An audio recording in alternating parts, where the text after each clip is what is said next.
welcome to Kinks and Beats Daily. I am your host, Tony Fry. I hope you're having a wonderful holiday week and are making great plans for New Year's this year. Today we are talking about Mr. Churchill Says, which was released October 10th, 1969 on the Arthur album by the Kinks. It was the second song on side 2, which follows Shangri-La, which is an epic piece that we will talk about eventually. And it's a cool tune because it actually, it's about sort of Winston Churchill. It directly quotes some of his speeches, but it's really about the sacrifices that British citizens were having to make during the war. Like the third line, we got to save our tin and all the garden gates and empty cans are going to make us win.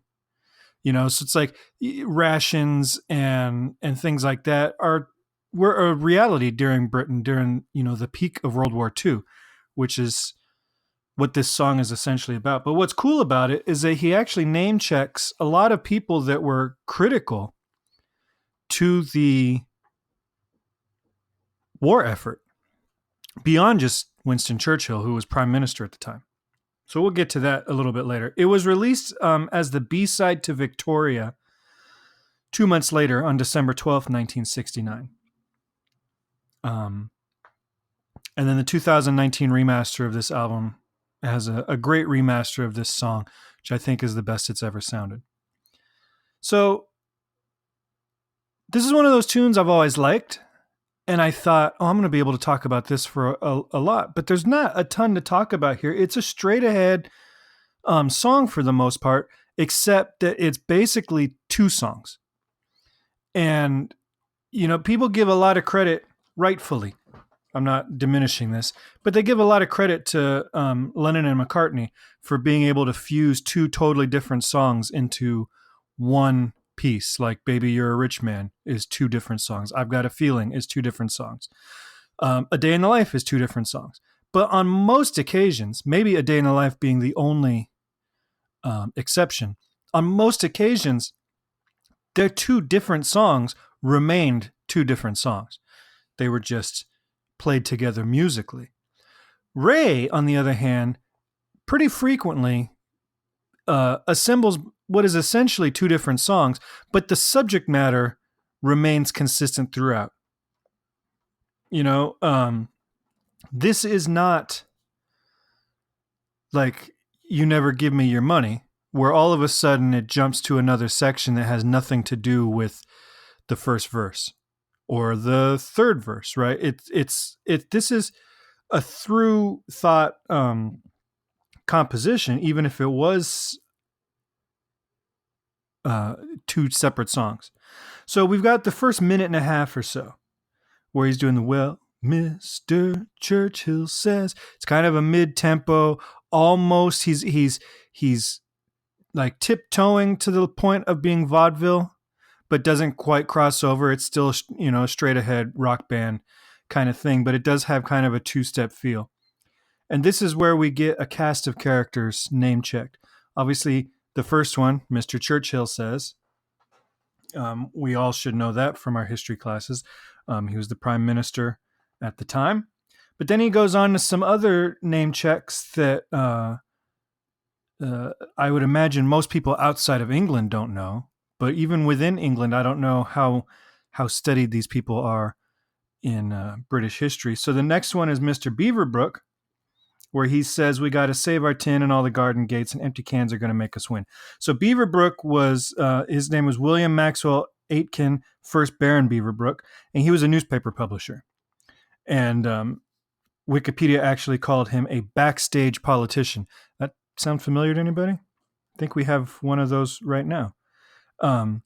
So he had like a media empire and was very influential in politics, despite not being an elected politician himself. But during World War II, he actually served as Churchill's Minister of Aircraft Production and was instrumental in getting the materials needed to build the aircraft. So that's where that line, we got to save our tin, that's going to make us win. That was, something he was going around making sure that the government had enough material to build more aircraft so that they could win the war. And then we go down.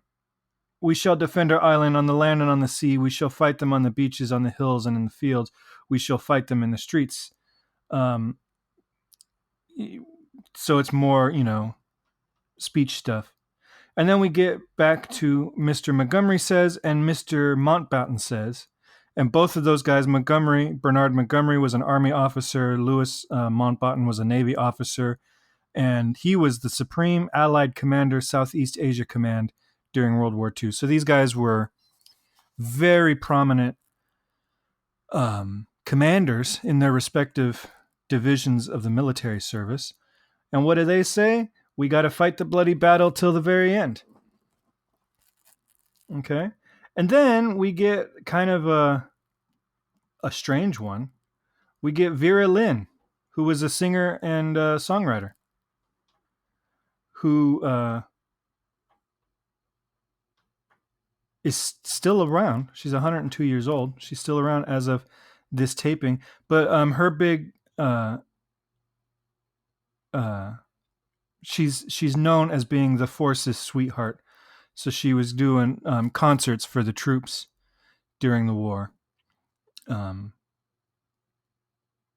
her songs were We'll Meet Again, The White Cliffs of Dover, A Nightingale Sang in Berkeley Square, and They'll Always Be in England. And of course, in Mr. Churchill says, as Vera Lynn would say, we'll meet again someday. So he's actually quoting her song in that one.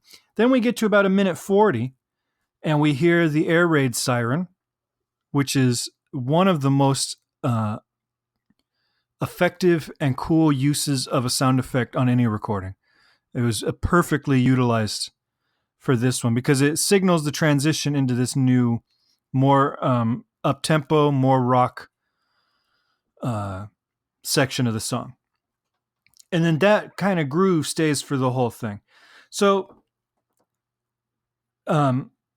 this song has some mixed reviews. I think the mixed reviews are ridiculous. It's a good song. It's a solid song.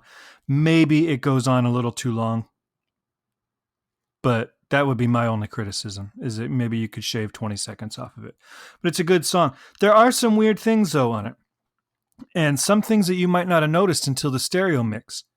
So if you just listen to the mono mix, sounds like Mick Avery is doing some very busy drum work, but it's mixed in a way that you don't notice that there's actually a second drum overdub. On the stereo, you've got his whole drum set on the right channel and a snare drum in the left channel. And it's not the same snare drum that he's playing on the drum set. He's overdubbed drums.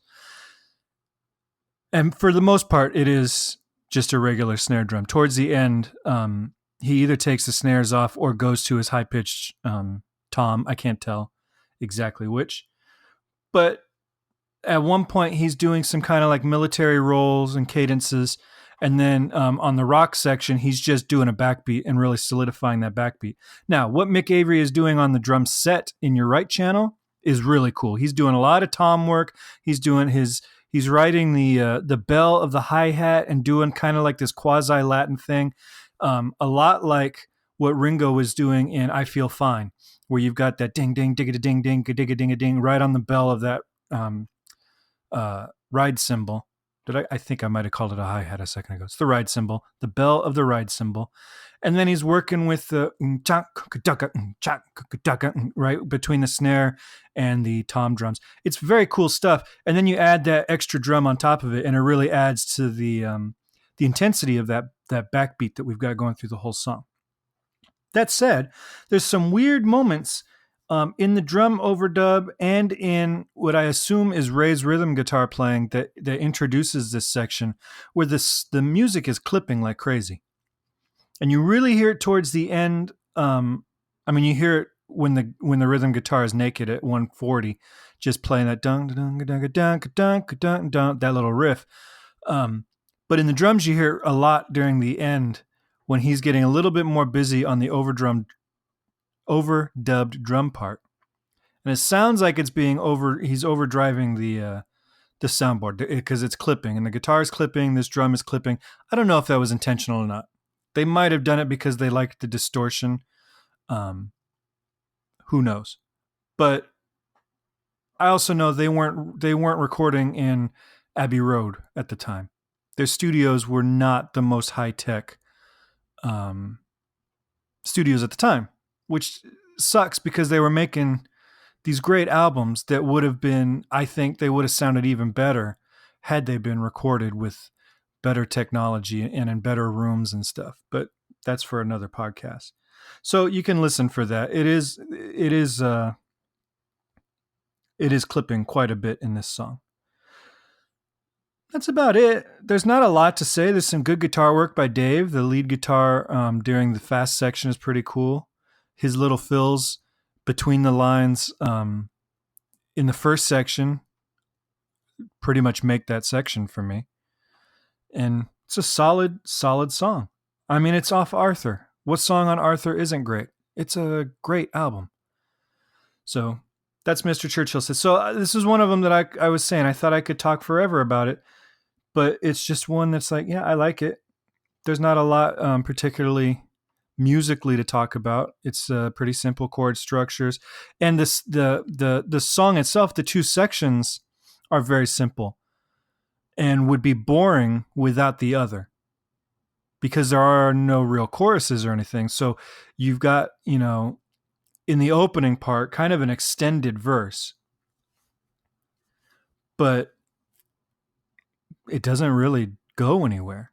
So it really needs that break into the second section to make this thing work. And then the second section doesn't work on its own as is. I mean, he could have written a chorus or whatever. Oh, and the cool thing about that too is even though it is totally different than the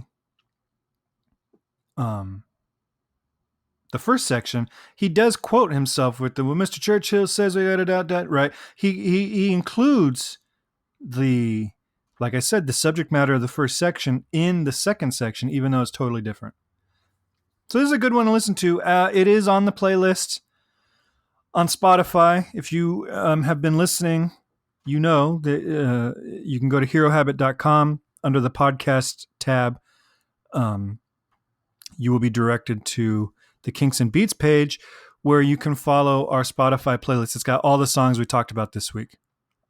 And then every Monday I update that so you can actually subscribe to that or follow it or whatever and listen to the tunes before the podcast is released so they're fresh in your head.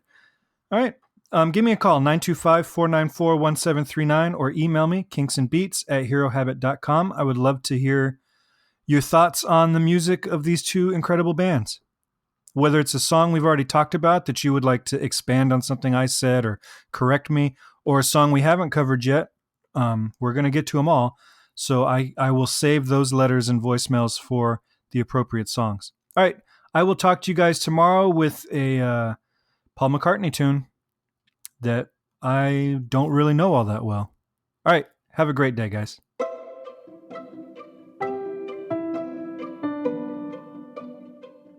This podcast is presented by the Hero Habit Podcast Network. Swing by HeroHabit.com today to comment on this episode and poke around our growing database of sports and pop culture news, reviews, and collectibles. HeroHabit.com. Collect your heroes.